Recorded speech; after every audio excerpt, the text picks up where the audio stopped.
of Selectmen. And after break, we'll go to the Planning and Zoning Commission candidates. So before we begin, let's review some of the ground rules. The candidates will be seated in alphabetical order, and they'll be called upon in alphabetical order. Each client will be given 2 minutes to make an opening statement, and then we will move on to questions from the audience. Questions should be submitted in writing to the judges down in the front here, representative of each of the major political parties. Each candidate will be given 2 minutes to respond to the question, and if requested, after each candidate has responded, the candidates will be given 1 minute to make a follow-up comment. And when we finish with the questions and the answers, each candidate will be given 90 seconds, a minute and a half, to make a closing statement. So to the candidates, let me point out that the timers are in the front row, Claudia and Ramon, and they'll hold up signs indicating 15 seconds, and then 10 seconds, and then 5 seconds, and then a little beep will go off to show you that you're in danger of having your microphone shut off. We'll take a 10-minute break between the Board of Selectmen and the Planning and Zoning Commission candidates.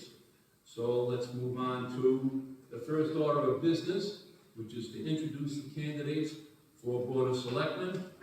Mr. Jeffrey Bolte.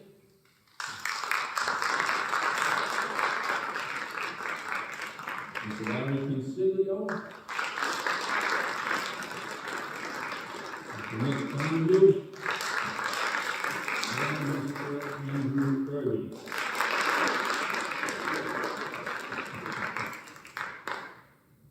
So if there are no questions on the order of business or the procedure, let us go on to the opening statements. And Mr. Bolte, you're up first. Thank you. Good evening, everybody. My name is Jeff Bolte. I'm running for selectman because Thompson isn't just where I live, it's home. It's where I was born, where I went to school through Thompson Public School System that prepared me for my future. And where my wife, Jessica, and I are raising our 2 children who are going through the same system. I'm a small business owner who deals with many different pain points supporting all my clients, whether they're small, big, Fortune 500 companies, and everything else. I've had the privilege of working with everyone, like organizations like Travelers Championship, the Last Green Valley, Citibank, Hartford Marathon Foundation, and many, many more. That experience taught me something important. Whether you're managing a project for a large company or helping a local business get off the ground, it's all about listening, planning carefully, and delivering results. Those are all the same skills that our town needs in its leadership. But business success means nothing if we're not giving back. That's why I serve on the board of the Thompson Historical Society. I'm an elected member of the Zoning Board of Appeals, and I volunteer alongside my wife Jessica and our kids with anything that we can in town. We believe in this community because we're a part of it, not just as residents, but as neighbors invested in Thompson's future. If elected, I promise to listen to everyone, the roughly 9,200 residents in town. Some students, our teachers, our town employees, seniors, and business owners. We may not always agree on everything, but I'll make sure every voice is heard, because at the end of the day, we all want the same thing, a stronger, better Thompson for our families and future generations. Thank you. Thank you, Mr. Bolte. The next candidate is Mr. Larry Consiglio. Mr. Consiglio, you're up. So I was born and raised in Worcester, Massachusetts. 35-year resident town here, along with my wife Cindy. We've got 3 kids here, and they all went through the school system, a good education here, and they're all been quite successful. Over my 35 years here, I've been very involved in the community. I spent 12 years on the Board of Education, which has given me the insight to know what our school needs. I also have been on the school building committee that brought our early childhood center here and the auditorium that we're here tonight, which I'm very proud of. I've also been part of TEAG on Board of Directors for 5 years, which has given me the opportunity again to know what our community needs are, our outreach. And further, I was very involved in youth sports growing up as the kids grew up here. And to this day, I'm still involved in Little League for 35 years. I recently retired from HVAC construction for 46 years. 40 of those years have been with the same company, where I help manage multi-million-dollar projects. So my community service here with the schools, with T, has given me a sense of ownership in this community. Continue to stay involved so that I can continue to give back. And running for the Board of Selectmen is just another way of staying involved in our community and giving back. Thank you, Mr. Consiglio.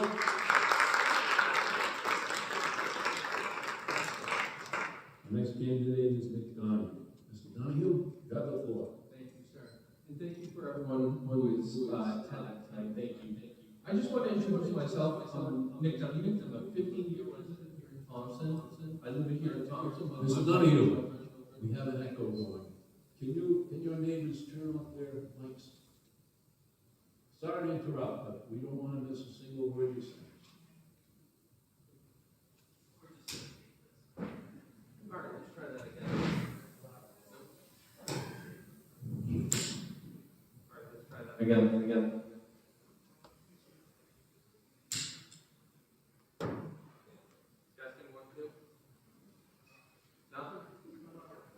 So I guess we'll speak up tonight.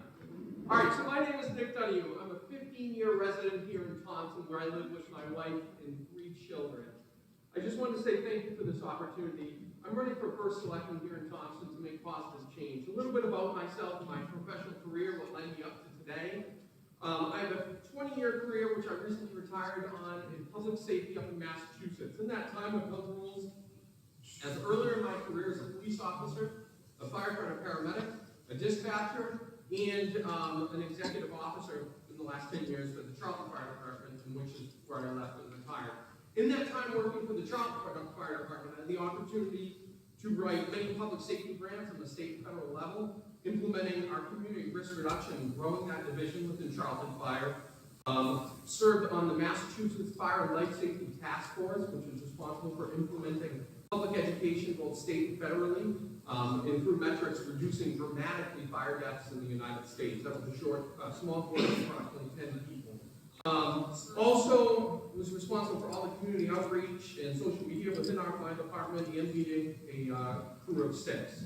Fast forward to today, I've had 2 businesses in Thompson for the last 10 years, Donahue Lawn Care and Donahue Transportation, which has thrived.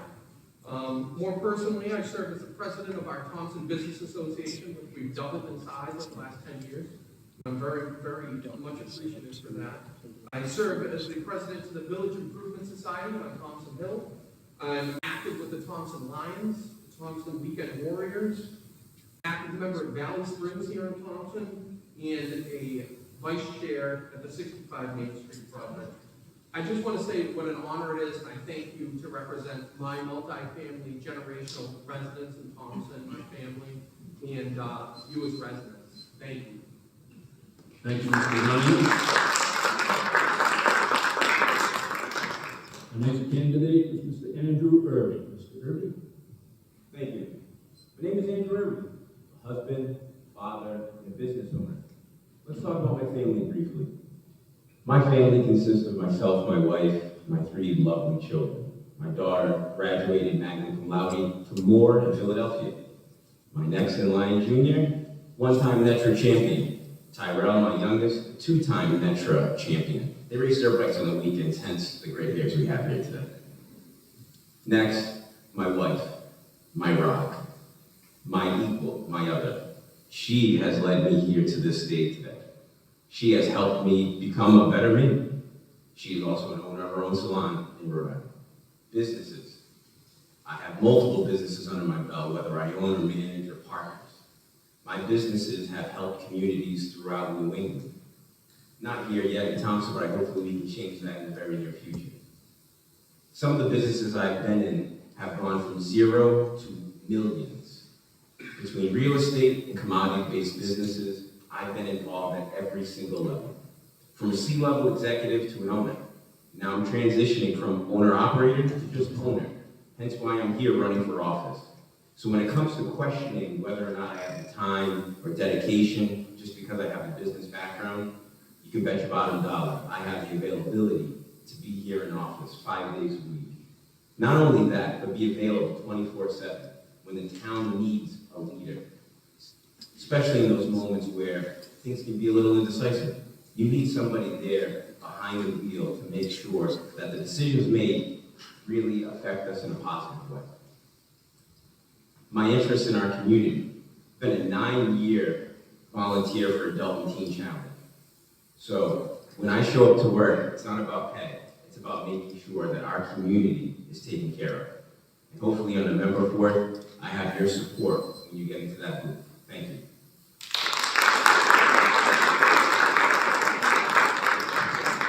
Thank you, Mr. Irby. Do we have a question for the candidates? And Mr. Consiglio, you will be answering first on this first question.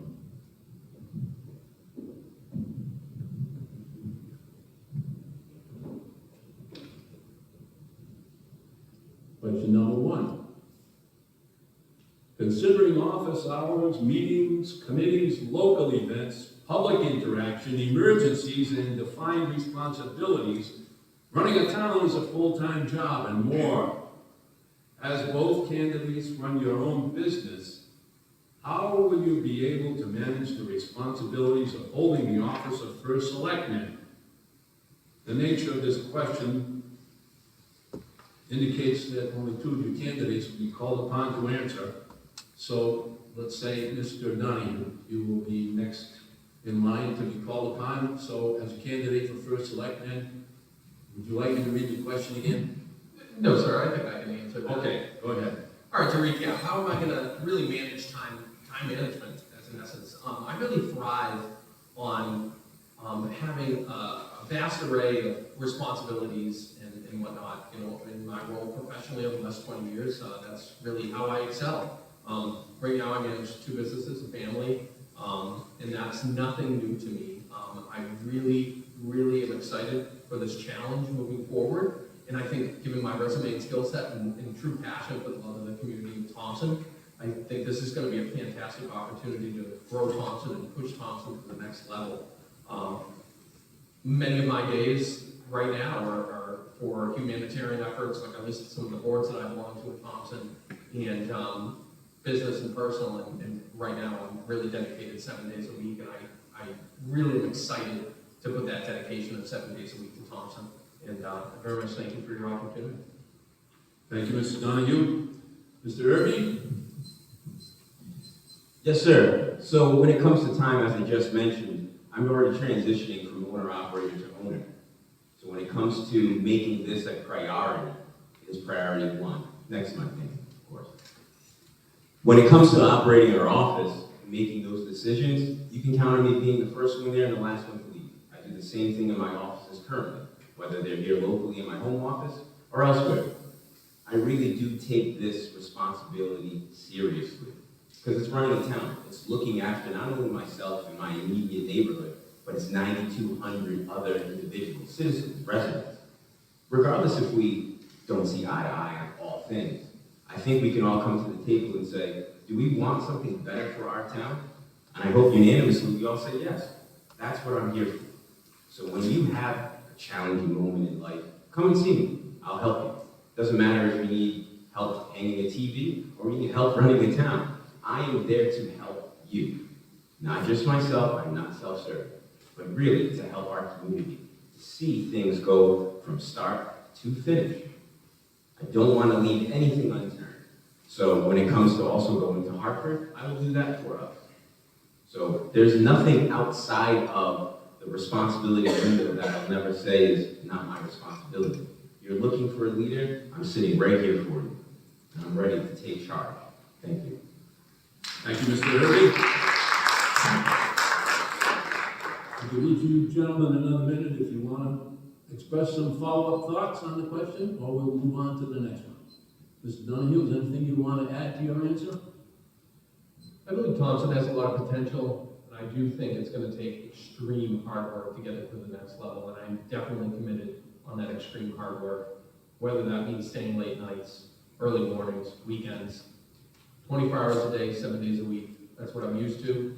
That's what I've done for the last 20 years, and that's what I'm going to continue to do for the town of Thompson. Thank you. Mr. Irby, anything you want to add to your answer? Yes, sir. So this right here, this is how I currently manage my business. It's my cell phone. I don't need to be present in the office to make my businesses work. Hence why I'm able to transition from owner-operator to strictly an owner now. The same exact thing can happen here in office. I'll be in office 24/7. Even if I'm not available, this will always ring. Doesn't matter if it's 3 o'clock in the morning and we have an emergency, I'm there. You can count on me. Out of my friends group, I am the one they lean on. In my family, I'm the one they count on. So in our neighborhoods, in our communities, in this town, Thompson, please lean on me. Thank you. Thank you, Mr. Irby. Move on to our next question.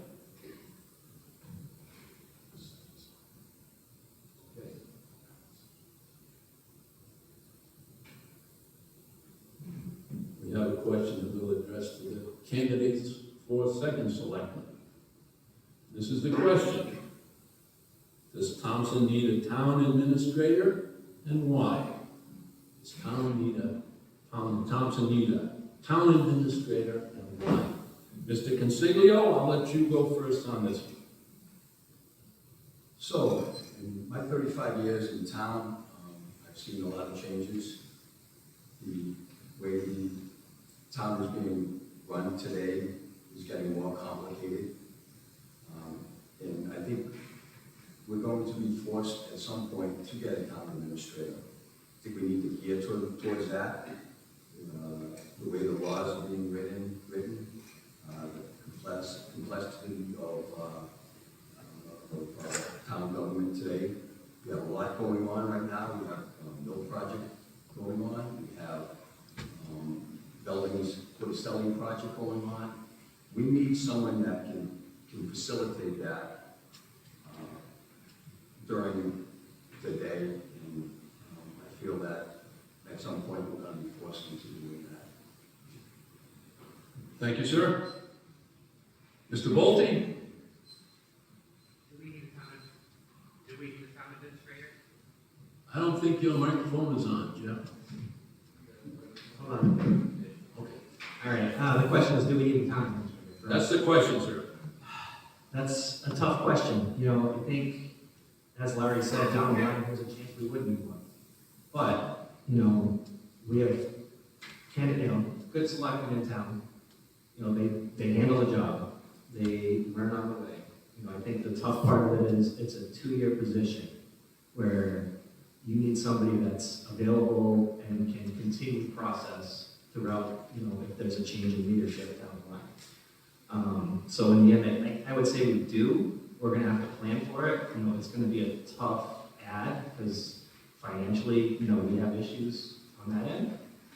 But I think overall, one way or the other, with the way the complexities of everything are, you know, Hartford and everything, we need a good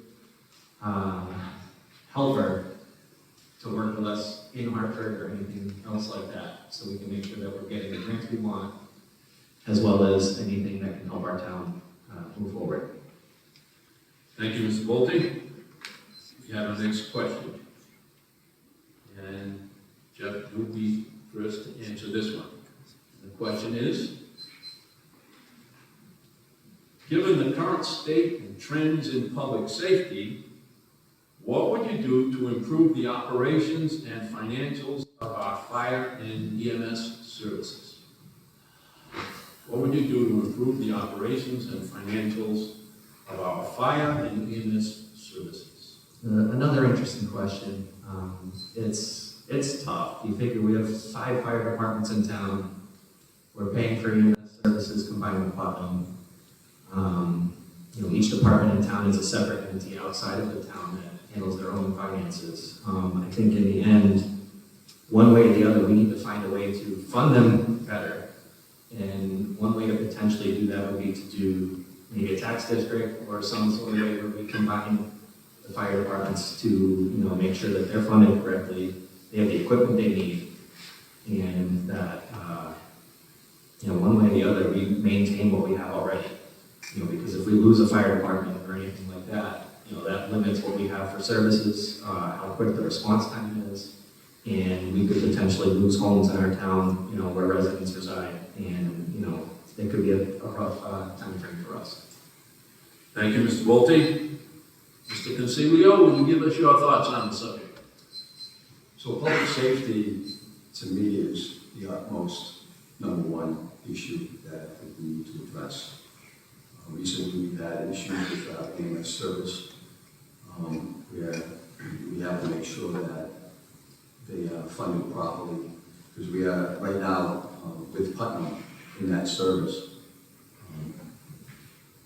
The response times have been very good with the EMS, so we need to look at that to make sure that they stay properly funded.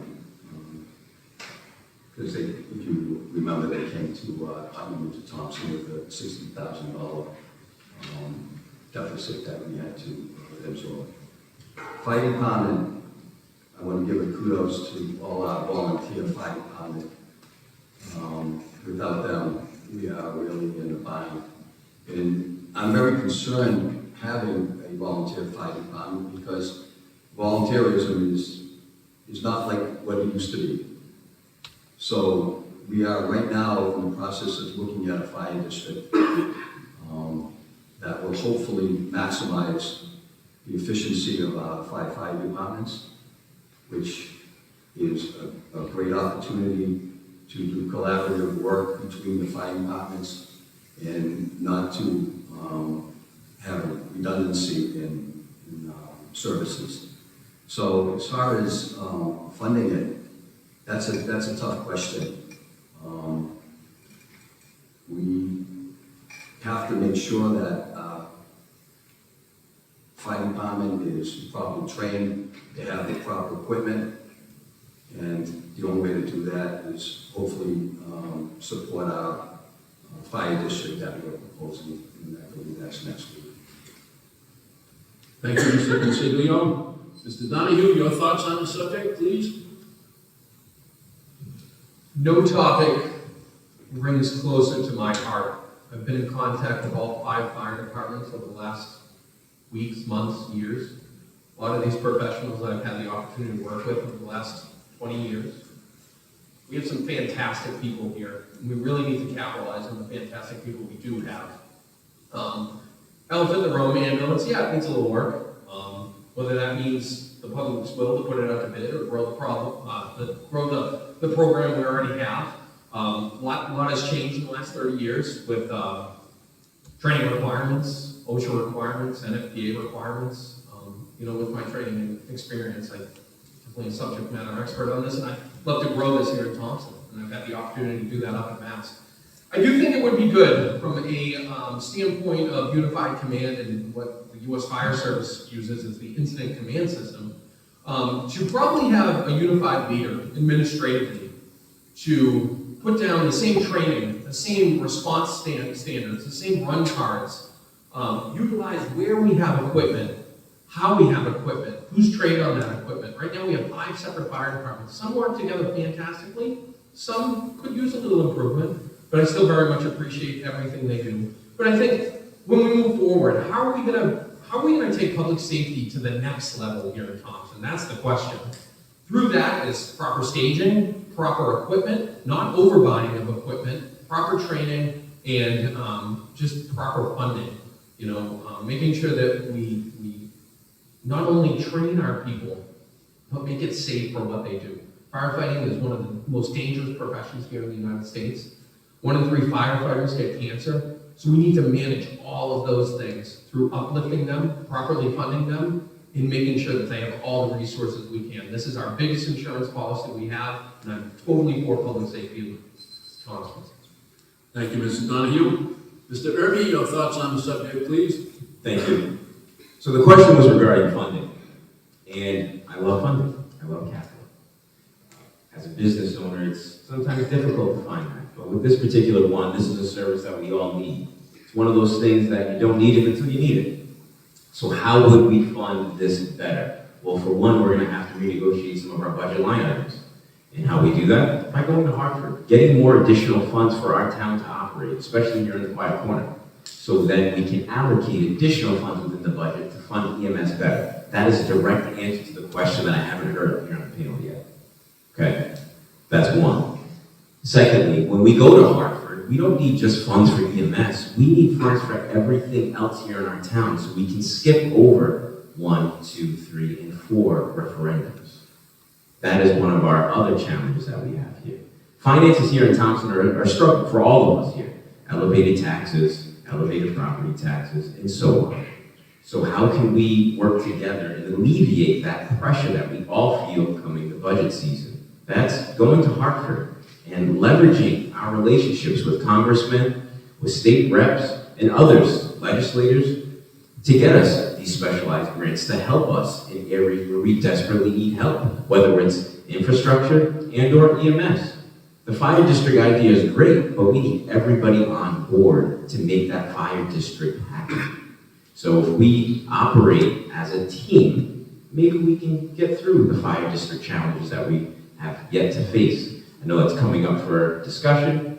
We'll see how that goes. But the question was regarding funding. I'm tired of administration coming to us residents to say we need more money.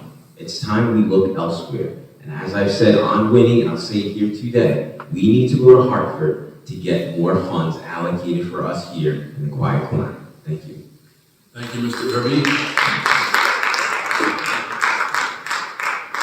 Let me ask the candidates if any want to add to their comments on this subject. Anyone want to make a follow-up remark? Mr. Bolte? I'll do a quick one. I just want to reiterate to everybody that, as Andrew said, we need to talk to Hartford. We need to talk to Washington, D.C. We need funding from outside.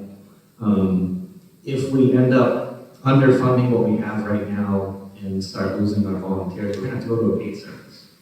And, that could cost upwards of $5, $6, $7 million. That's something we can't foot the bill for.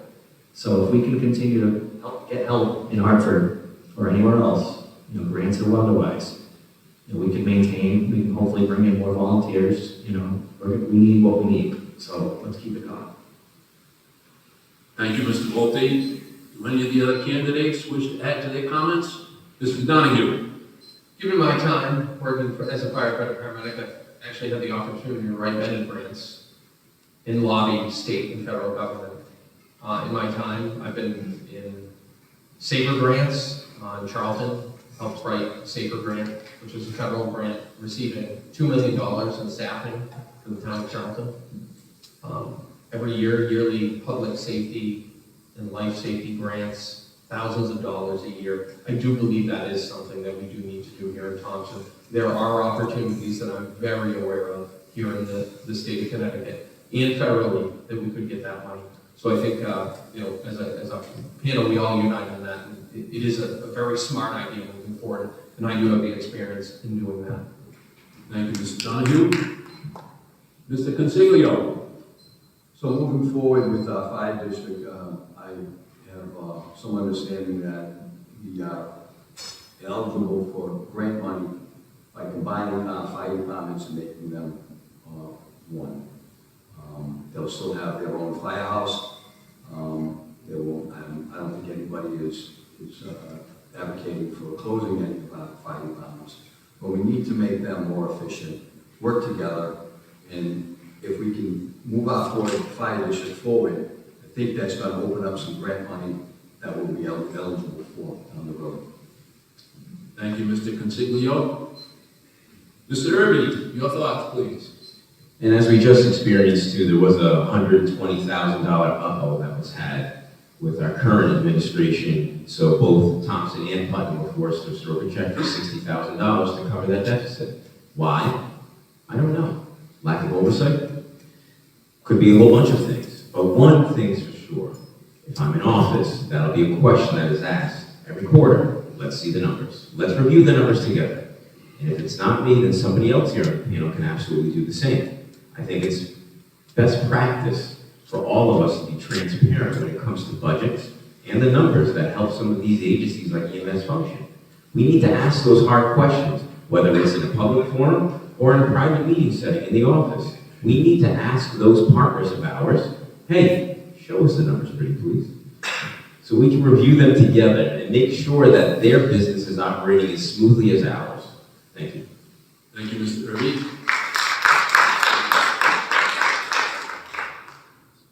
Beth, are we ready to move on to closing statements, or do we have time for one more question? Oh, two more questions. Wow. Mr. Irby, you're going to be first on this one. Many people in town feel there is a lack of communication to residents. What are your plans to increase communication and resident engagement if you're elected? Beautiful question, thank you. So I've campaigned on this since day one. Soon as the caucus was over, that was one of my first things to mention was communication. As a marketing professional, I don't want to wear the hat of an expert, but as a professional, communication is paramount in developing trust and increasing engagement.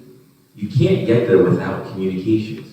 So sending a notice out to residents at 3 p.m. on a Friday, alerting them of potential closures, is unacceptable. We need to communicate to our residents on a frequent and consistent basis, regardless if it's online, in the newspaper, or a special newsletter, all of which I've explored opportunities there. I reached out to the villager and spoke to them a handful of times regarding a section specifically for Thompson, where the administrator here can speak directly to you, the residents. And if that's not allowed, then we can fund our own newsletter, something simple and small, and we can even bring in the school and have some school students help out, draft it, write it, to really show communication and community engagement. This is one of the things that I've done in all of my businesses. I've led the charge on communicating, hence the success that some of these businesses have had. So when it comes to restoring the trust that may be broken here in Thompson, I want to be the champion of that. I want to be the person that people look up to and say, you know what, you were right about the communication efforts here in town, because they were greatly needed, especially during our budget season. We just came through those 4 referendums, as I mentioned earlier, and there was tons of misinformation out there, but little efforts done from our administration. Now, there were some groups of people out there who made it their job to correct any misinformation out there, but it really should be the administration doing just that. If we're talking to you, the residents, on a consistent basis, trust will be built, and there'll be very little room for any misinformation to be had. Thank you. Thank you, Mr. Kirby. Mr. Bolte, your turn. All right. Lately during our campaign, we've been meeting with a lot of residents in town. And we put it out there by social media, shopper's guide, stuff like that. And I think we need to continue that no matter what, whoever's in office, wherever we can get the information out to our residents, whether it's in person at an event, social media, because we do have many on social media, there's a lot that aren't. So we kind of have to have those in person, maybe like once a week, maybe every other week, let's sit down, let's have a coffee, and just discuss what the pain points are in town, for those few residents. If we can find out, certain things, because we don't always hear that. It's, some people stay quiet, they don't want people to know what's going on. If we can help them out in any way, I'd say that's the best way we can do it. Whether it's a group, a neighborhood, or just, the whole town in general. Thank you, Mr. Bolte. Mr. Consiglio, please. Communication is the key to any good business, and this town is no different. I think you, the citizens, need to know that your voice can be heard, whether we have more town meetings, but you also, as citizens, have to kind of come to participate, give us your feelings, give us what ideas you have, and if we can open up a social media, we can put our town website on social media, but communication is top, and we need your input so that we can do our job and make sure that we can move the town forward. Thank you, Mr. Consiglio. Mr. Donahue? Thank you, sir. So communication. Communication is a life daily skill that we not only use body communication, but verbal communication, eye contact. I think here in Thompson, I think that's kind of one of our biggest shortcomings. You know, this whole team had the opportunity to go to a Board of Ed meeting last night and hear the great things that the schools are doing. The only thing I didn't know is I don't necessarily hear that on a day-to-day. They're doing some fantastic things. The town hall's doing some fantastic things. The fire departments are doing some fantastic things. But when's the last time you've all heard that? I would say not often. You know, if chosen for this role, what I'd like to do is kick communication up to the next notch. I don't know if anyone knows here, but we have a monthly spot with Winnie Radio that we can go on as a first selectman an hour a month. I'd love to utilize that. It's something that's underutilized currently. Also, social media. I think everybody here would agree that social media is one of the most powerful tools in communication in our modern time. I think having a weekly or a bi-weekly half hour, an hour, where it's a Facebook Live event, where it's not only communication going out, but communication coming back and being received.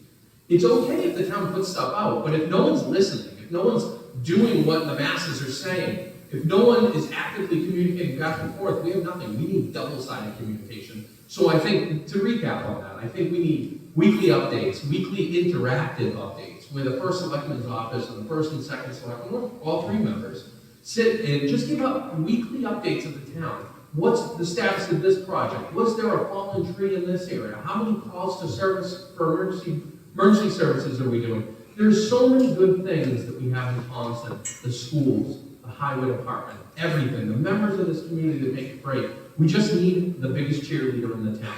And hopefully I'll have that opportunity for you, is to be your biggest cheerleader and have effective communication. Thank you, Mr. Donahue. Mr. Irby, your thoughts, please?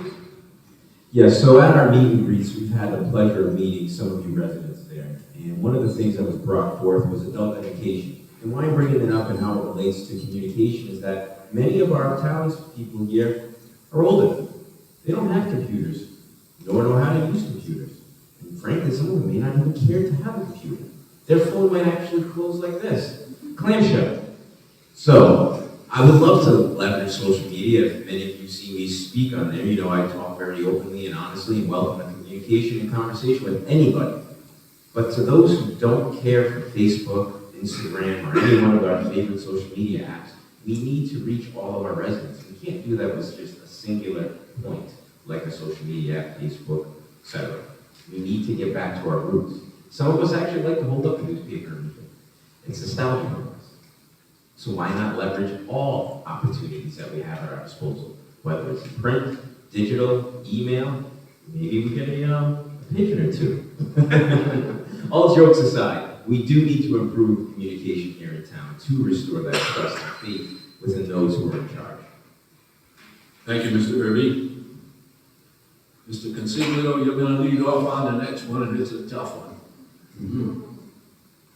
The current tax base in Thompson is mostly funded by, follow-ups, Any of you candidates wish to follow up? Yes, Mr. Bolton. For those that want some information, the town website, you can sign up for an email subscription to any of the boards. You'll get an email from every meeting, the agenda, the meeting minutes, and everything like that. So that's one way that the town is getting information out to you. They do have social media pages where they're doing the same thing. Obviously, not everybody's on social media. So there's always notices in the Villager and the Shopper's Guide at times. I think if we can get maybe a newsletter out to those, maybe in, Gladys Green or something like that, that might not see everything that comes out, might be a good idea. We need to utilize every little bit of information that we can get out there. Thank you, Mr. Bolte. Any of the other candidates? Okay, we ready to move on to the next question? The current tax base in Thompson is mostly funded by residential property. What is your plan to develop more business in town to help shift the tax burden from residential? Please be specific. Mr. Consiglio, your turn to go first on that. So first of all, I'm excited about the Belding's Curtis Young project. That's going to be completed over $600,000 in tax revenue to our town. But as far as business, I think we have to invest in our infrastructure, water storage. I think we have to identify areas in town that we can develop and to attract new businesses. We can identify areas off of 395, almost in the road. I believe there's a nice piece of land off of Thompson Road. It's also an area where we can look at developing. In my 35 years here, we've had the opportunity to invest in ourselves, and that's the key, I think, is we need to invest in ourselves for the future. And in doing that, we need to possibly, and I don't want to sound corny, but if you build it, they will come. You know, if we look at areas in town again that we can develop, we will attract businesses. And I think that's key to our growth. Roads, we have to make sure our roads are in good repair, our school is good, so that we can draw businesses. Thank you, Mr. Consiglio. Mr. Donahue, please. Business in Thompson. Business in Thompson. One of the biggest, I'd say, challenges we face. Been the president of the Business Association for some time now. In our time, we've grown the Business Association to approximately from 40 members to almost 100 members. Currently in Thompson, we have approximately 420 registered businesses. Economic Development Commission tracks that. That's a voluntary basis. We may have more. I think our biggest challenges, or my biggest challenges here in Thompson, is attracting qualified candidates to apply for jobs. I have more business than I know what to do with. What I don't have is enough amazing employees. And how do we attract amazing employees? Through infrastructure, through schools, through affordable and reasonably priced homes. We really need to start looking at Thompson as an opportunity of efficiency. In order to grow and bring in business in Thompson and make business thrive, we need those support services. We need other small businesses to support the larger businesses. We need proper school systems. We need properly funded school systems. We need awesome roads to drive on. And don't get me wrong, the highway department does an amazing job right now with what they have. The school does an amazing job with what they have. Our fire departments do an amazing job. But we need to embrace that more. Proper zoning, dense populated areas. But I think I'd stand up here and I'd say to everyone, I moved to Thompson to be close to my family. They've been here for 200 years. I don't want to see Thompson look like downtown Hartford, and I'll be very clear in saying that. But we do need some more small businesses and small to medium-sized businesses. And with my leadership, I'd love to grow that with proper zoning and proper infrastructure improvements. So thank you. Thank you, Mr. Donahue. Mr. Derby, your thoughts, please. Yes, again, since caucus, this is yet another item that I brought forth, commerce. And the question was to be specific, and I have some very specific ideas on how we can generate business here in town. As a marketing professional, I do this every day, all day, sometimes even in my sleep. So one, we have to start promoting Thompson as a place for all of us to live and enjoy, and the beauty of Thompson. Sure, today we may not have much to offer in some of our opinions, but we have to change that perspective and show some of our rural charm that we have. So the specific ideas that I would love to bring forth would be a tech-based industrial park. I've done some research and studies on this. There was a recent tech park that was built in Virginia that was valued at over $200 million. That here in Thompson would allow us to drop our mill rate currently at 19, almost 3.8 points. That one project, no increased traffic, no increased trucking, nothing. It's tech-based, it's data. They sell that through the air. Doesn't affect any of us, but it'd be a massive benefit for our tax base. Secondly to that, I'd love to have a little retail stroke. To Nick's point, it'd be very hard to turn Thompson into Hartford. It'd be silly to do that as well. Sure, we are the third largest town in Connecticut, but it's nothing that any of us really want. If we want in Hartford, we just hop in our cars and drive to Hartford, right? So, with that, I'd love to see some small mom and pop businesses. The Belden Cordicelli opportunity is an amazing one. It's going to have mixed-use commercial on the first floor and residential upstairs. It's a beautiful opportunity for some of those home businesses to move out of home and to have a storefront, to have a brick and mortar. Sure, it does increase responsibilities, but me as a leader would be there to help you manage said responsibilities. I could be that person that you lean on, for that business expertise to get your business from 0 to 100. Thank you, Mr. Bolton. Mr. Bolton, your thoughts, please. I'd say with the current situation in town where we have, the building Cordicelli, we have 116 units coming in. That's all residential. Obviously, we have some small business opportunities there. 930 mil. They're looking at the same thing, a bunch of apartments, some commercial spots as well. We need to stay away from more residential. We need the businesses in town that will, help support our base rather than bringing more people to, pay taxes instead of those commercial properties. There's some areas in town that, have some area, that we could maybe bring in some businesses. I don't know what that could be. Andrew with the tech properties, that's a great idea because there's no traffic. We don't need warehouses in town. That's not what we want. Industrial, we don't want. We have enough gravel pits in town. We have enough trucks coming through. We need just places where, low traffic, just different types of businesses where it's supporting outside the town, but supporting financially in town. Thank you, Mr. Bolton. Do any other candidates wish to add to their statements on this subject? Mr. Irving. Thank you. Again, with a tech-based initiative, we could also loop in the school, making this a full ecosystem from start to finish.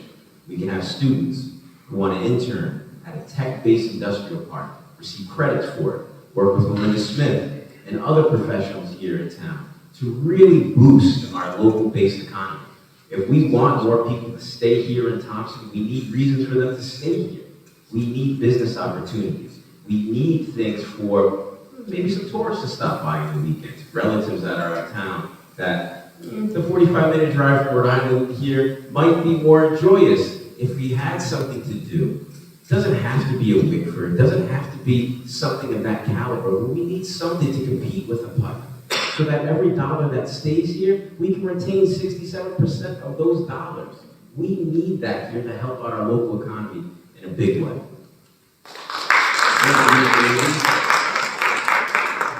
Anyone else wish to speak? Mr. Donahue. Although I think that's a fantastic idea, I will say this. Before we can even get to that spot, we need to be able to have people here to fill those positions. We need to be able to have businesses that will be able to actually build a facility like that. We're not even there yet. Most of Thompson barely has single-phase power. A very small area of Thompson has hydrants in town with water and sewer.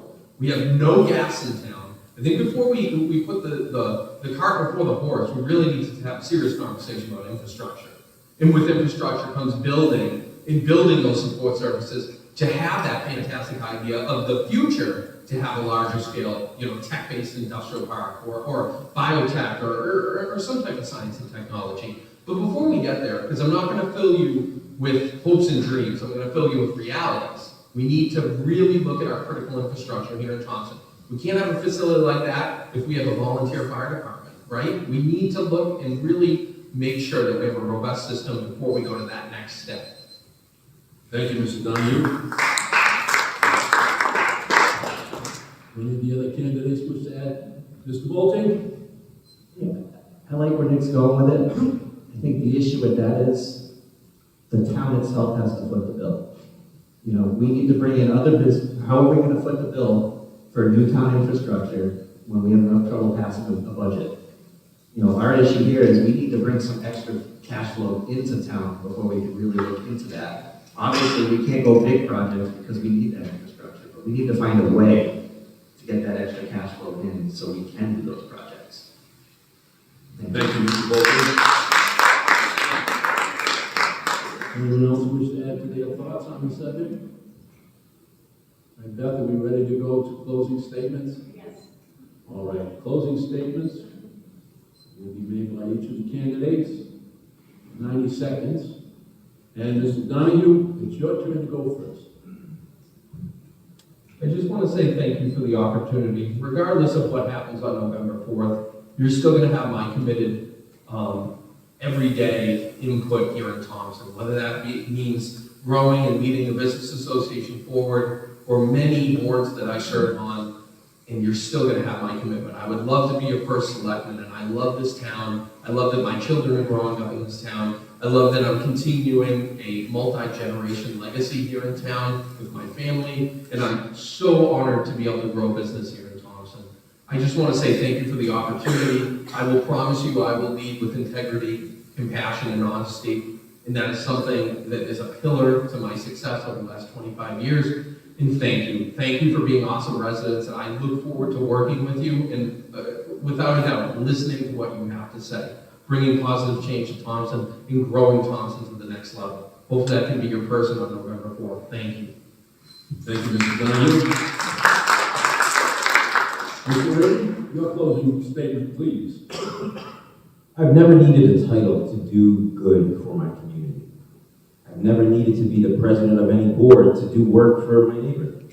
And that's what I plan to do here for you guys, our residents here in Thompson. So sure, getting into office, I'll be called the first selectman, and that title does bring certain responsibilities. But I don't need that today to do good for you. I don't need that to help out any one of you.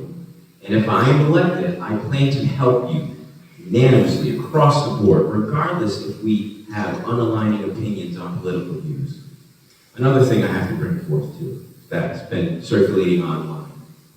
As a Democrat, Democrats don't define me, I define the party, okay? That's one thing. So if you're going to not vote for me simply because I'm a Democrat, I welcome you to come to any one of our meet and greets and get to know me. I am embracing of anybody's opinion. Anybody's entitled to it. But I think the one thing we all have to have in common is, do we want to see Thompson move forward in the right direction and bring in more revenue to help out with our tax base, to help better fund EMS, to help better fund our schools, to help support one another? Those are the things I really want to see best for our community. I've never once challenged anybody, criticized anybody for their opinion of a party affiliation. I won't do that today nor tomorrow. I thank you all for this opportunity, and I hope on November 4th you vote for me. Thank you.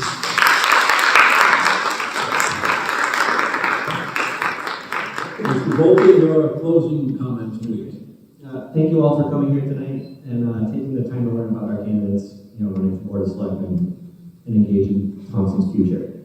Thompson has given my family and I everything.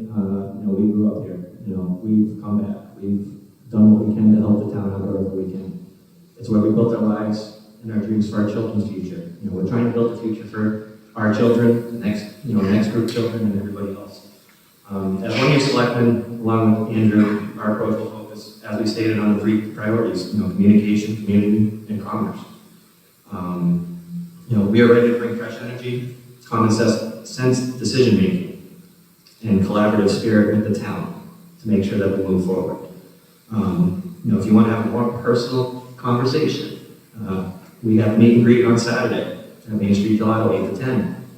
Come and visit, grab a coffee. You can chat with us, sit down, tell us what the issues are. I hope I can earn your vote for November 4th, whether it's tonight or any other time, in the next couple weeks. Please take advantage of early voting starting October 20th. And in the end, everyone in town wants the same thing. We want the town to thrive. Whether it's, we have a different, way to do it, but we're all going to do the same thing. I'd like to thank Thompson Together for having this tonight. And once again, thank you all for being here. Thank you. Mr. Consiglio, your closing statement, please. Thank you all for coming out tonight. Thank you to Thompson Together for sponsoring this. I owe Thompson a lot in my 35 years being here. They educated my 3 kids. And in return, I've tried to give back to the community, whether it was on the Board of Education, whether it was outreach with Teague, I think it's very important to, when you live in a community, you gotta be a part of that community. And I continue to do that, and I'm running for selectman to continue to improve our community, work with the Board of Selectmen, whoever it may be, and I'd like to have your vote in support on November 4th. Thank you. Thank you, Mr. Consiglio. I'm happy to announce there will be a meet and greet out in the lobby for the next 10 minutes. Let me thank the candidates. It's been very impressive. They come up with some terrific ideas. We're very grateful for your participation. Thank you so much, and we wish you every good fortune on election day. So let us keep it here. One minute today. After the break. The judges will receive questions for Planning and Zoning Commission during the break. You want to bring them at this time.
Well, it's okay.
Yes, we build those roads.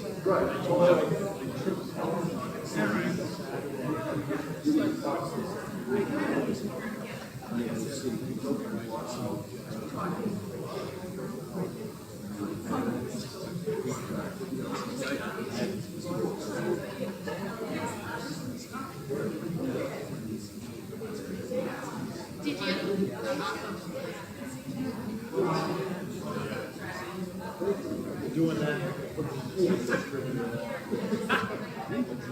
It can be done.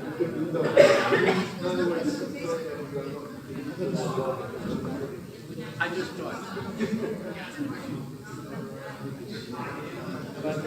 I got it.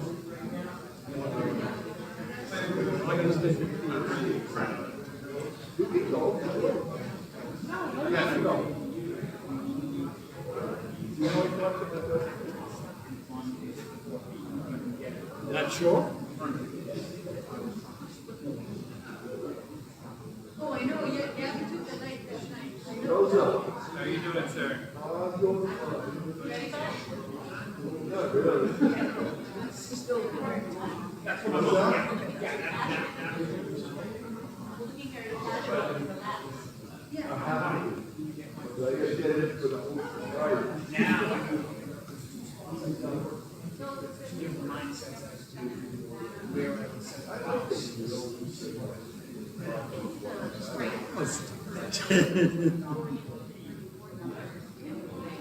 You can drive your favorite for me.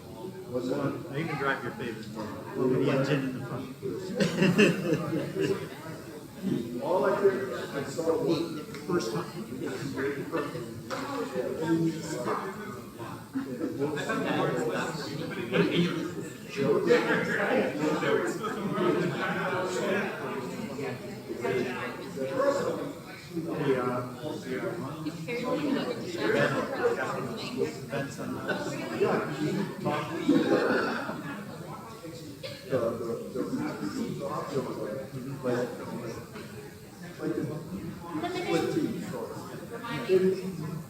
Trust me,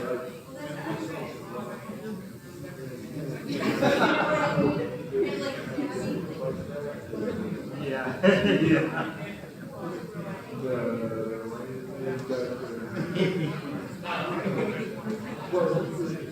Next is it just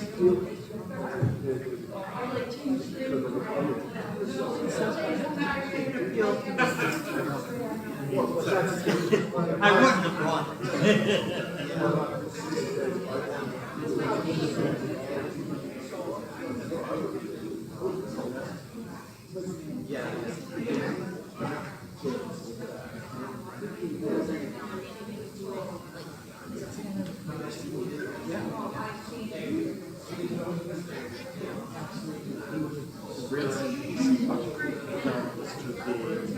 Now it's tiny. Everyone hated it. You still hear a few people. Part of the same, the whole. That's so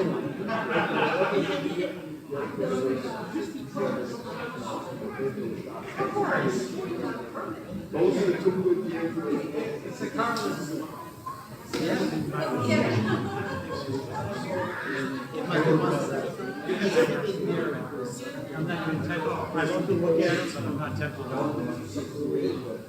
It's like the safer, to the steel building, you watch football. They're actually, I think they're the best. Or back until like but we also first couple of years, they were awesome.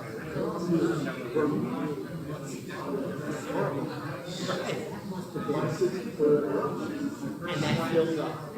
And then larger that's his place. Over time. He would steal.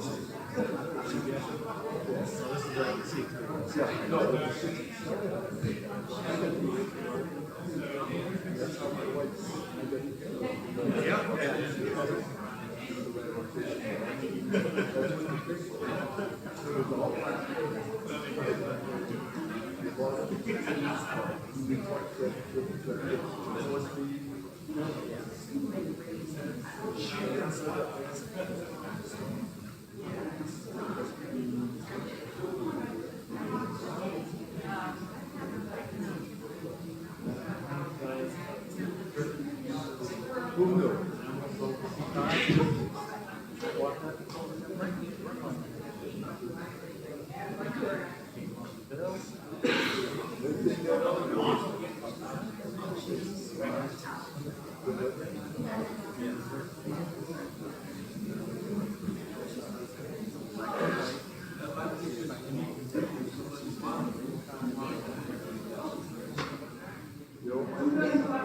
then we gotta deal with neighbors. That doesn't.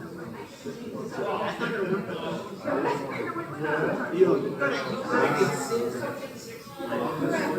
Yeah, I'd say a 58 Chevy. We both know.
Yeah, I could.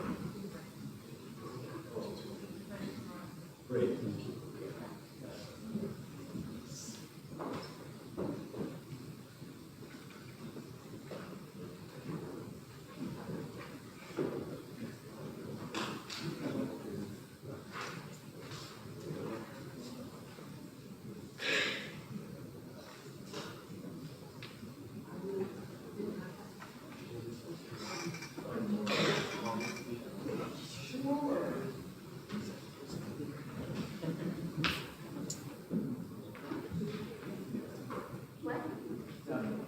There's an opportunity to ask additional questions for P and Z. If anyone has any, I'd like to bring them up before we get started. Please do so.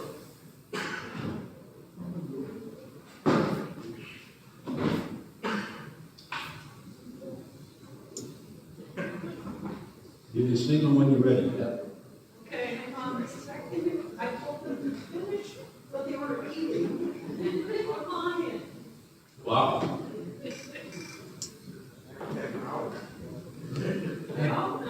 Doesn't leave much room for negotiation.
start, Frank? Thank you. Well, we have with us this evening 3 candidates for the Planning and Zoning Commission. Mr. Dan Bennett, Mr. John Lenke, and Mr. Joseph Perotti Brown. There are 2 other candidates for the position who are unable to join us tonight, and that will be Brian Santos and David Poplowski. So, reading a statement on behalf of Brian Santos, let me call on Joe Perotti Brown. This is on behalf of Brian. For 25 years, Thompson has been my home, and my heart is deeply invested in its future. As a proud husband to Heather, born and raised here in Thompson, and father of Jackson and Gabby, I live each day committed to building a strong, vibrant community for our children and for every family in town. Our family is closely tied to Thompson schools. Jackson is a graduate of Turtle Rock Memorial High School and now attends UConn, while Gabby is currently a sophomore at Turtle Rock. Like so many parents, I want to ensure Thompson continues to be a place where families thrive and where our children have every opportunity to succeed. In my professional life, I serve as president and an owner of W.T. Rich Company, a firm renowned for delivering excellence in new construction, historic restoration, and complex municipal projects. Over my more than 25-year career, I have led many significant and complex projects, with our company averaging over $270 million a year in annual revenue. I am proud to work alongside 125 dedicated professionals who share my values of integrity, quality, and accountability. Here in Thompson, I've had the privilege of serving on the Planning and Zoning Commission for the past 6 years, contributing to the policies and decisions that shape our town's growth. I also proudly serve on the Building Committee and have been directly involved in projects such as the new school track, town salt building, school upgrades, the 65 Main Street renovation, and library roof and boiler improvements. I believe in hard work, transparency, and clear communication. When someone, whether a resident, business owner, or visitor, walks in the door, they deserve respect, full explanations, and earnest dialogue. I am committed to doing the research, listening to feedback, and being accountable for my decisions. If you share my vision, one of smart growth, preservation of our rural and historic character, and inclusion in planning decisions, I would be honored to have your support. Thank you, Joe. Thank you for reading Mr. Brian Santos' statement. Dave Poplowski, another candidate, is unable to be with us tonight, and so I'm going to call on Dan Bennett to read the statement on behalf of Dave Poplowski. Dan, please. I am pleased to share that I'm running for commissioner seat on the Planning and Zoning Commission in Thompson. I have been a resident of Thompson for 30 years, and I have been an active community volunteer for the past 15 years. Since 2019, I've been an active participant in a majority of the monthly and special subcommittee meetings, even as an alternate. My fellow commissioners showed their confidence in me when I was elected secretary of the commission in 2023. It is my goal to continue working with residents, developers, and town staff to help build a prosperous Thompson that has a strategic direction for the future. It is the responsibility of each commission and board to work together to continue to build on the progress each has made. Thompson has key districts where growth and development are appropriate and desirable, but a community also needs to take special care of our open spaces and natural resources, which all of our residents treasure. During my 6 years with the Planning and Zoning Commission, I have made it a point of soliciting discussion and feedback from my colleagues and from my fellow residents. I take great pride in being an active part of the team that updated the zoning regulations and subdivision regulations. I admire and applaud the commitment made by my fellow commissioners to review commitments and suggestions regarding the zoning regulations every year to ensure they are always responsive to the needs of the community. Looking forward, my goal is to continue to serve the town as an honest and fair commissioner who is true to the town of Thompson and all its residents. Planning and zoning must always find a balance between property owners, rights, and welfare of our community. There are times that the two can collide, but through thoughtful deliberation, that balance can be maintained to the benefit of all. Professionally, I spent 33 years with the Charter Communications Spectrum and Spectrum, retiring as a Director of Engineering for New England and New York. I grew up in Webster and graduated from Bartlett High School over the past 25 years. My wife Karen and I have raised our family in East Thompson. 2 of our children are graduates, and 1 is currently a student in the Thompson public school system. Excuse me, Dan, time. Thank you for reading on behalf of Dave Poplawski, who is unable to be with us tonight.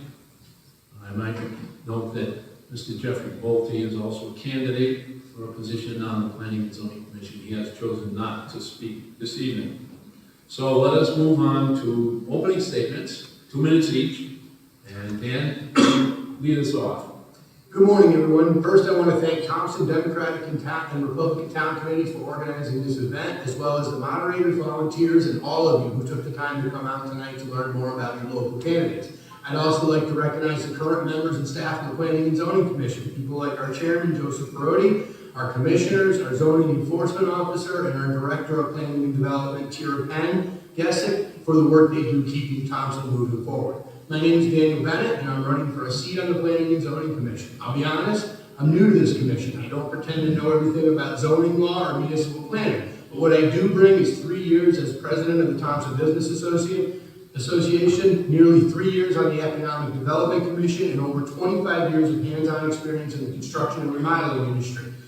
That experience has given me a deep understanding of how land use decisions impact real families, how permitting, design, and regulations can either encourage responsible growth or make it unnecessarily difficult for people to improve their properties. I've seen firsthand what thoughtful planning can do to strengthen a community, and I've also seen what happens when it isn't guided by the long-term vision. I believe that no matter our party, Republican or Democrat, we all want the same basic things. We want Thompson to prosper. We want opportunities for our children. We want to preserve the small town charm and natural beauty that make this place feel like home. Growth and conservation don't have to be at odds. They just need balance, transparency, and communication. If elected, I'll bring practical, common sense approach, asking questions, listening to residents, and using my background in construction and project planning to help make informed and fair decisions. I'm here to learn, I'm here to serve, and help guide Thompson's growth in a way that respects both our roots and our future. Thank you. Thank you, Mr. Bennett. Mr. Lenke, would you give a statement on your behalf? Thank you. My name is John D. Lakey, a lifetime resident of town of Thompson. Grew up here, went to school at Turtle, and going to the gym up there, you see my name up on that nice big black long thing. I've got a lot of other accomplishments I did for this town back then, but when I decided to get married to a woman that I've been married to for 51 years, helped raise a son, I finally got into politics because of Tom Popolowski. And he called me up one day and asked me if I would be interested, and at the time I was working 80 hours a week. But anyway, I worked in the construction industry, scrap industry, and as well as waste management over the years. So between it all, I had 50 years involved. I did 12 years already, and Mr. Brody Brown here and I came on at the same time in 2013, and we went through some changes with the planning and zoning. It was a little difficult back then for us, but now we have a group of good people. We have some good regs that I think are better as helping us, and we have some good projects going on. The River Mill project and now the Belly Sally. Finally, we got to have something done with that property. The gentleman, I think, is really going to do good with that, and it's going to help this town in the long run. And my other thing that I'm trying to do in the meantime, because of my connections I had over the years in the construction industry, working all over the state of Connecticut, Mass, Rhode Island, New Hampshire, you name it, is trying to bring in some small businesses. Without small businesses, we'll bring people, families, and this is what we need to do. And also, we need to think about what we can do with our rail system. There is a big possibility there. Thank you. Thank you, Mr. Lanke. Mr. Perotti Brown, will you give us your opening statement, please? Good evening. Thank you for being here tonight. To have the opportunity to speak directly with other Thompson residents about the important work of the Planning and Zoning Commission, along with these other candidates, all of whom I'm grateful to know as fellow commissioners, is something I'm very appreciative of. I'm grateful, too, to have lived in Northeastern Connecticut for my entire adult life for nearly 20 years. I'm grateful to have served Thompson as a member of Planning and Zoning for 12 years, most recently as chair. Having the opportunity to give back to Thompson means a great deal to me, and I'm hopeful I will have the chance to continue to do so. The many commissioners that I serve with currently and those that I have sat with in the past have helped shape my perspective during the more than a decade on the commission. The guiding words I consider with each application are words that Bob Wirch said to me when I was first elected. The only thing that matters in making your decision is what's in the book. He meant our book of zoning regulations. I'm proud of the work we do every month as a commission to thoughtfully ask applicants about their plans, ensuring they have been thorough and intentional in their design, and then to compare each application to our regulations before making our thoughtful, considered decision. These regulations guide our work, and they guide the ways that we promote responsible development that helps maintain and strengthen our town. We have worked to make the processes required more transparent and accessible, reducing barriers where appropriate. I hope to continue the good work of the Commission, responding to the needs of Thompson and its residents, and assuring that the town remains vibrant and sustainable. Thank you. Thank you, Mr. Brody. Let us move on with our questions from the audience. And we'd ask each of the candidates to respond to each question in 2 minutes. First question is, what is your perspective on zoning regulations for Thompson, and how can we balance development with the rural community feel of Thompson? And Mr. Lenke, you will lead off in answering the question, please. That's a good question. In the last 4 or 5 years, you know how COVID hit us, that gave us a different perspective of what we need to do with this town. And then one of the things that we really worked hard at was creating districts. The DMRD, the TVCC, and et cetera. That helped us kind of get us a better, so we can keep this area here for small businesses in livable space, you know, like, because there's sewer and water that we have in certain parts of this town, and the other outside, we need to keep it rural. That's what our RAD means. Is it a tough thing to do? Yes, it is. It's a balance, and it's hard because sometimes we always have an issue come up in front of us that we didn't expect. So we try to keep everything as equal as we can, but with these 2 projects that are going to be going on, with 116 units in one and 300 in the other, I'd rather see 300 people living in there than putting 300 houses on the outskirts and see this whole town turn into a suburb.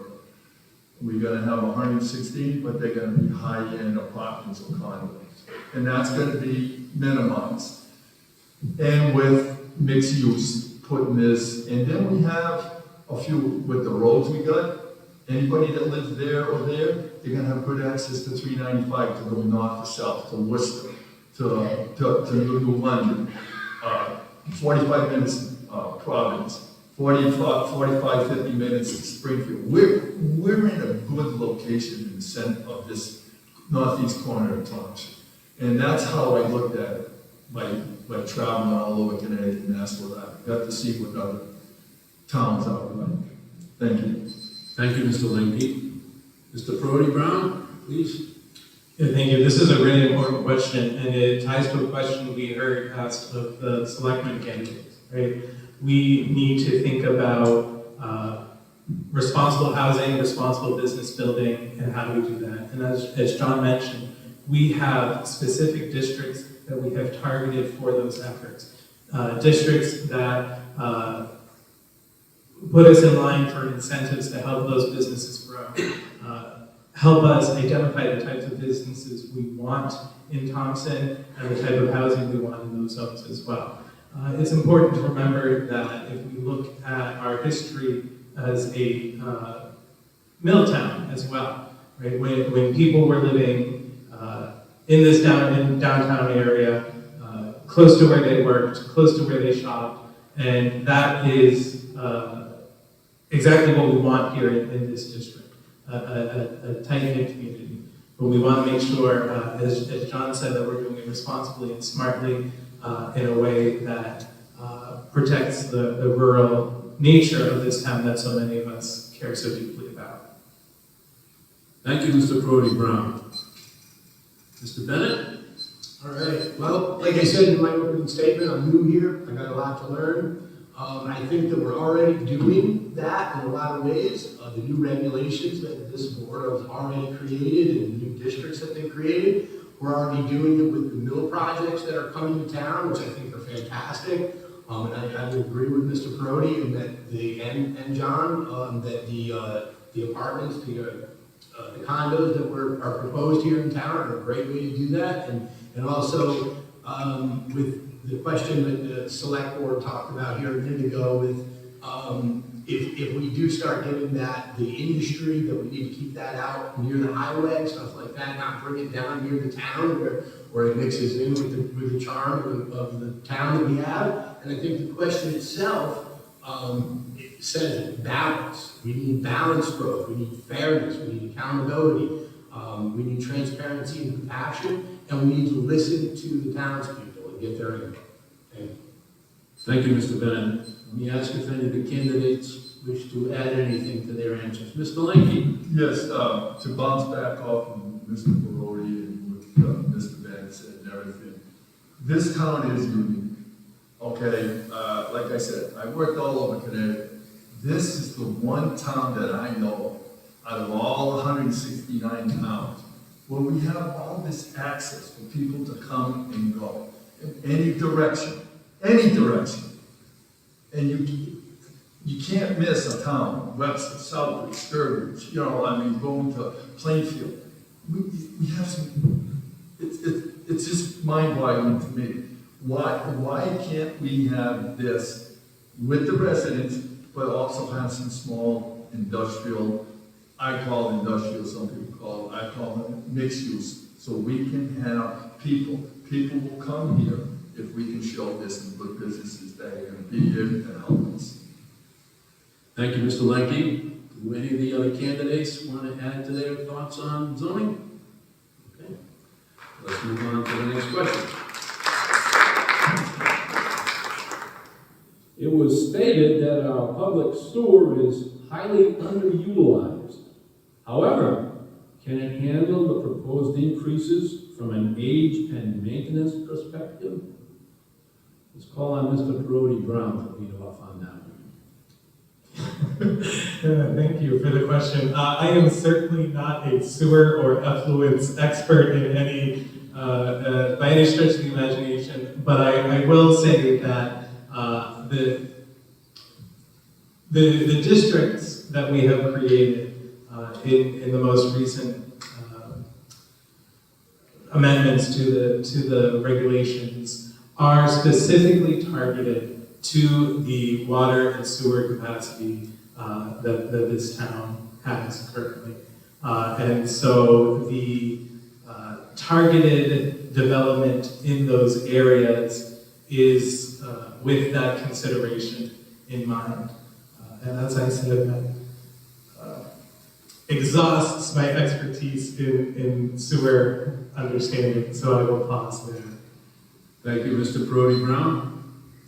Mr. Bennett, your thoughts on the subject, please. I would agree with Joseph. I'm not an expert on the subject either, but I also did take the liberty to do a little bit of research on this topic. And from what I understand, the town sewer system is only at about 40% capacity right now, and that it is also very well maintained in good condition, and that we do have room for expansion at the facilities. It's down near the Putnam-Thompson town line. Yeah, I think that to answer the question, yes. Thank you, Mr. Bennett. Mr. Linky, your thoughts on the subject, please. Thank you. Yes, being an expert on that, yes, I worked in that industry. I worked for Irish White, putting sewer and water all over New England for them. But this town here with 40%, yes, now with the two mills gonna be developed and everything, it will increase it, but we would still have enough capacity. And this is what we need going forward. Is there room for expansion from that going outward? There's a possibility going up Route 200. Hopefully, we can, in the next administration, decide to get something going with Marionaplis and everything, to get that sewer line that was supposed to have been put in from there down to the thing, which would have gave another 15-20%, which Marionaplis does need. But they would have incorporated back in 2014, that's when my brother was first selected, my brother Paul, they had it arranged that they were gonna take Marionaplis and all the homes that are up there on Thompson Hill and tie it into the system, which would have helped. But they had the wrong people doing the wrong job from my side of the point of view. And I made it explicit to some people about, they had the wrong people trying to do the job. Is it possible it can be done? Yes. But they need to do it correctly, need to get a hold of the state and all that to do what they need to do. And the money will be there for us, to help Marionaplis. I think there's that 20%, we'll call it, growth right there that will help the WPC there, especially with the sewer tax. Thank you, Mr. Lenke. Do any of the candidates want to add to their thoughts on that? Yes, Mr. Bennett. Follow up a little bit.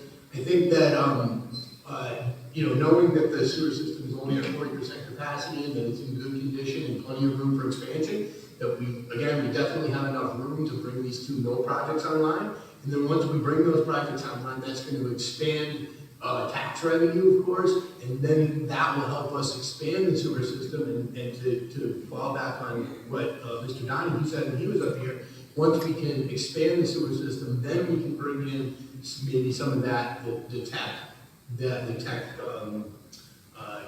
industry that then can help also grow the tax base. Thank you, Mr. Bennett.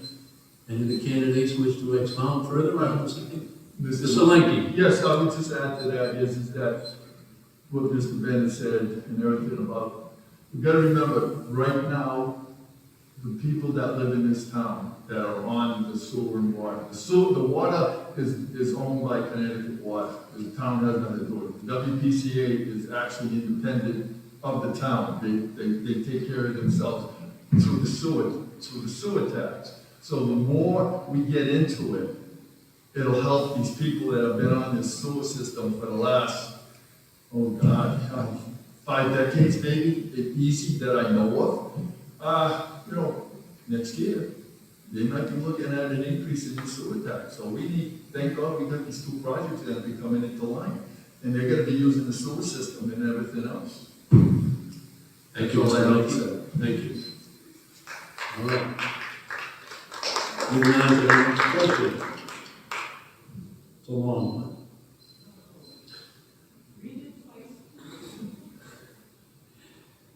There has been public outrage over the highly visible conditions at 1097 Thompson Road, which we know as the prior location of the Monte Bianco restaurant. This demonstrates the impact on the entire neighborhood and the town as a whole, driving down property values and diminishing quality of life, and presents safety issues for emergency responders. Where do you stand regarding a carefully drafted and fairly administered blight ordinance for commercial and residential property? Mr. Bennett, you lead off. You want me to repeat the question? Sure. Okay. There has been public outrage over the highly visible conditions at 1097 Thompson Road. This demonstrates the impact on the entire neighborhood and the town as a whole, driving down property values and diminishing quality of life, and presents safety issues for emergency responders. Where do you stand regarding a carefully drafted and fairly administered blight ordinance for commercial and residential property? Mr. Bennett, please. All right, well, I'll start out by saying that property in particular, I know that it's a hot topic. I know that I believe that there's a lawsuit going on over that property right now, and it kind of has our hands tied with what we can and can't do there. But I do also know that there is a handful of people that have stepped up and volunteered, that have equipment and dumpsters that will go in there and clean that mess up quickly. And I think that, you know, we really need to take a deep dive into that to see if you know, that would be a smart idea. And I think that, you know, there's concern that if we were to try to go clean that property up, that could affect the lawsuit and cause bigger problems. But it would also clean that property up and probably solve that problem a lot faster. So I just think that we really need to take a deep dive into that and really look at it with an open mind. And as far as, you know, the blight ordinance goes, I know that that's also a hot topic in town, and that, you know, there's a lot of people that say, my land, you know, I can do what I want with it. But I do support a well-planned ordinance that would help. And that's, quite honestly, that's not the only property in town that I drive by that looks terrible and they should be cleaned up. So yes, the short answer to that question is I do support it. And I know that it takes a lot of consideration and careful planning. We don't want to just do that. We know that some instances that it's not just because they want their property to look like that. You know, there could be health issues, physical health constraints, mental health constraints, and financial constraints. So that we can't just use an iron fist. We have to really think about that and plan it accordingly. Thank you, Mr. Bennett. Mr. Lenke, your thoughts, please. My thought on that is as a planning and zoning commissioner and everything, and when it came to us, we're not the police. Actually, that all falls back to the Board of Selectmen. That's their territory, where they can go with it or how far, get council involved. Our job as planning and zoning is to have good regulations. Now, if you want a blight ordinance, and I did some homework on it, I checked around, got a hold of this, and all the towns around us that do have it. And there's a lot of mixed motions on it, if you want to call it that way, about how things are being handled. Everybody, Hartford, I was looking up Hartford to see what they did. In 1996, they disbanded their blight ordinance because it became a problem. Just like now that's going on in a few other towns like Vernon and Rockville, a few other people will drive by and you can live 6 streets over, and if they don't like what they see in your property, they can take a piece of paper, send in a letter, and it's going to be investigated on all of it. So if you want a blight ordinance in this town, that's fine, but you better have a good ordinance for it, number one. Number two, you're going to have to hire somebody to do the job, and it's going to call for at least a 32-hour work week, because they got to take care of the paperwork. They did all that checking, would be mandated. They're going to be certified. They got to have X amount of education in this and all that stuff. So if you're going to look for somebody to hire to do this down the road, bad enough we went through 4 referendums. You're looking at least a 32-hour and around a $70,000 to an $80,000 a year job to start in this town. Thank you. Thank you, Mr. Lenke. Mr. Brody Brown, please. Thank you. I think John and Dan have highlighted some of the important issues to consider as we're talking about this topic.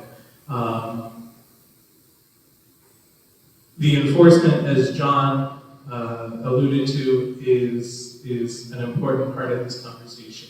So if we are walking down the hypothetical of a blight ordinance, right, we need to ensure that as a town, we are being exceptionally thoughtful about, as it says, carefully drafted, meticulously drafted.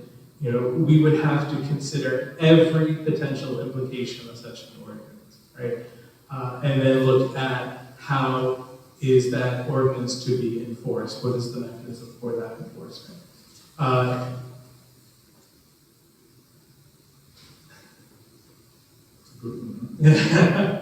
And so I think this is an interestingly phrased question. Looking at commercial and residential, what does that mean? What are the levels of blight? Are there different standards for each of these uses? So I think there could be some mechanism within the town to achieve some of the goals that proponents of a blight ordinance may wish for, while minimizing some of the concerns that opponents of a blight ordinance have. Thank you, Mr. Brody Brown. Let me ask, do any of the candidates want to expand upon your answer to this question? I would greatly appreciate that, sir. Yes, Mr. Lincoln. I just want to piggyback off of Mr. Brody Brown, is that when you get that blight ordinance and you're hiring somebody, that person, like I said, you're looking at 32 hours minimum. And he's going to keep records on every complaint, every little thing. He's going to have to have a town vehicle to ride around to check everything out. So, let's look, if you want really to go look into this and go down that rabbit hole, yes, let's look at it. But we can look at all the implications that are going to come with it. And it's not going to be easy. And that person, whoever that is going to be, is going to end up, can go two ways. They either answer to planning and zoning, which I will not really be happy with, but let them answer to the board of selectmen. That is your main ingredient for the town of Thompson for a blight ordinance, a person and stuff. Thank you. Thank you, Mr. Lemke. Any other candidates to speak further on the subject? Or can we move on? Oh, Mr. Brody Brown. Go ahead. Yeah, I would just briefly add to concur with John that I think in any version of this, planning and zoning is probably not the best place for this conversation. Right. Thank you, sir. Anyone else? Okay, move on to the next question. Many people support solar as a renewable form of energy. What is your position on solar farms in Thompson? And what if it was in your backyard? Mr. Bennett, you lead on this one. Okay. I think huge solar farms don't really have a place in the town of Thompson. I think that we could look at smaller solar applications, rooftop solar, maybe even some parking lot canopies when we start having these two big mill complexes coming in. And I think that if we do have, if a solar farm does get proposed, I think one of the big keys is that we need, again, it ties back to communication in the town. We need to get more people out. But we know that if a solar farm is being proposed and you're in a butter to it, you're going to get a notification and you need to come out and voice your opinion. I think that's all I got. Okay, thank you. Mr. Linke, your position on solar farms, please. My position on solar farm, not a big fan. I worked in the industry as a crane operator, putting up the solar fields and all the things, especially the one down in Plainfield that's 87 megawatt, and all that stuff. It takes up a lot of it. And I want to keep as much of our outer perimeter of Thompson RRAT. Now, we have Fort Hill Farms. They'll put in a methane generator. Now, took up less space, no bigger than half the size of this building. Now they can add 3 more generators to that, feed the system where what they're putting out for power will take up at least 15 to 20 acres of solar. And that's a lot to take away. We need to have our back from the old days as an old dairy farm, where we got our milk from there, we got our cheese, everything was stayed in town, made in farms and everything. No, I'm not a big fan. No, but I am a big fan of not windmills that you see, the windmill. No. For wind turbines. And when they put them up on a pole, it looks like a jet engine and it takes less space. And it doesn't make the noise like you hear the woof and the woof all the time if you were living by it. So that's one part of the industry that I would kind of support if it's done right. But solar array, town of Thompson, it's not feasible. I won't even have solar panels put on my house. I have people that knock it on the door, I want to do it because I got the best place. No. See the driveway you came in? It's the way you go out. That's how I feel about it. Solar array. Thank you, Mr. Leckie. Mr. Perotti Brown, your thoughts, please.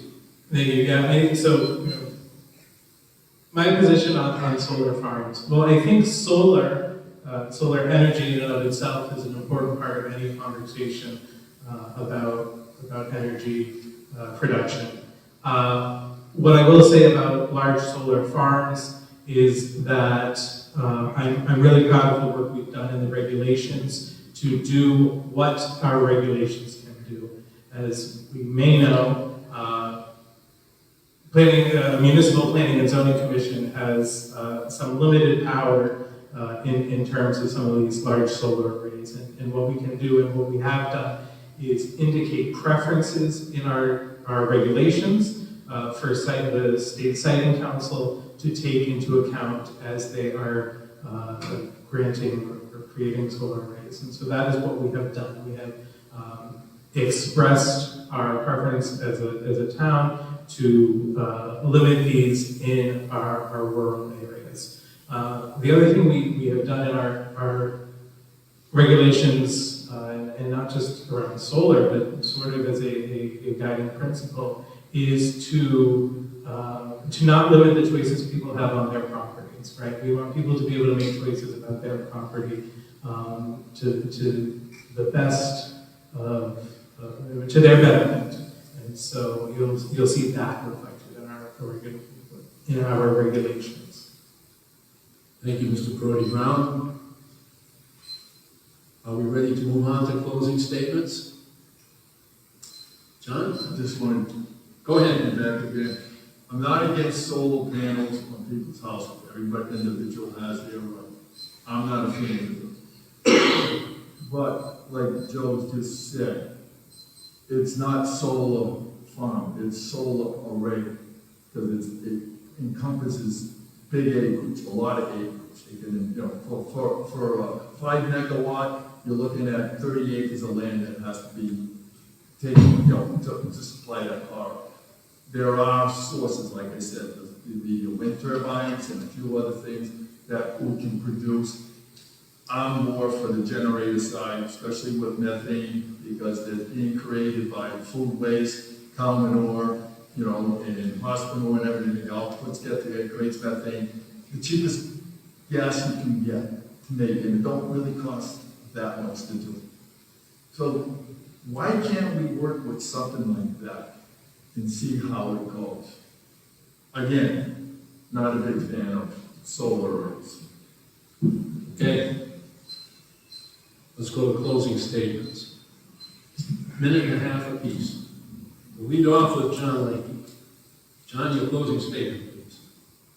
Like I said, I'm hoping to give 6 more years, a third term, on what my values are, what I think is best for this town. I'm gonna agree to disagree and disagree to agree. But see, that's what makes it work, is that we get a bunch of people together from different fields. Joe being an educator, I being in the construction and their industry, Dan's the same thing, and we can sit down and talk about stuff. And we have some good conversations. And that's what has made our new regs, we call it our new regs still, but we're listening to the people, what they have said since then. And we do review the things every year. We made a commitment for that reason, because things change on. The state's turning around and changing everything on us now, and we have to try to keep up with that. Thank God we got a good CEO and a good director of planning and development, at least their staff, but they do their due diligence for us when we ask them questions. you know, well, some of us don't have the time to do it. I have the time to do some research, I know how to, I'm getting a little bit better at it. But the thing is this is how we make and can make changes. Now it's up to the next administration to start paying attention, that's all. Thank you, Mr. Lenke. Mr. Parodi Brown, your closing statement, please. So we've heard tonight just how important the work of planning and zoning is, right? A lot of the questions that we've heard could have just as easily gone to the Board of Selectmen or to our Board of Finance next week, right? This is all tied together. I'm really proud of the work the Commission has done in the time that I've been on it.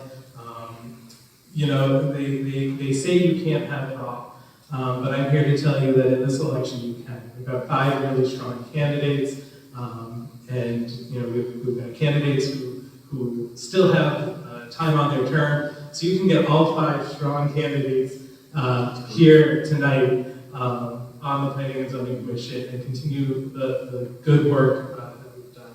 I want to thank Mr. Lenke, Mr. Bennett, and of course Thompson together, and Mr. McGarry, and lastly all of you for being here tonight for this really important conversation about the future of Thompson. Thank you. Thank you, Mr. Parodi Brown. Mr. Bennett, your closing statement, please. Thank you again to everyone who made this night possible, the organizers, the moderators, my fellow candidates, and especially all of you that showed up tonight to take an interest in your town. I may be new to the Planning and Zoning Commission, but I'm not new to Thompson. I spent more than 20 years in the construction and remodeling industry, building homes, managing projects, and helping families create spaces that they love. That experience has taught me how important it is to plan ahead, listen carefully, and find practical solutions that balance budgets, design, and expectations. Those same principles apply to our town. Planning and zoning isn't about politics. It's about people. It's about shaping the kind of community that we want our kids and our grandkids to inherit. I believe that Thompson can grow responsibly, encouraging new business and housing while protecting the rural character, history, and open space that make this place special. If I'm elected, I'll bring a builder's perspective and listener's mindset and neighborhood heart to every decision. I'll ask the right questions, I'll seek fair outcomes, and I'll always put the best interest of Thompson first. Thank you for your time tonight and for believing, like I do, that our best days in the community are still ahead of us. And I'll just say that I'm honored to have this opportunity to serve the town. Thank you. Thank you, Mr. Bennett. Take this opportunity to congratulate you gentlemen on your presentations. You've been straightforward with your answers and well thought out. Very much appreciated by our audience, I'm sure. And let me congratulate the town committees for presenting to us so eminently qualified slates of candidates for these positions. There's no further business to come before the meeting. We are adjourned.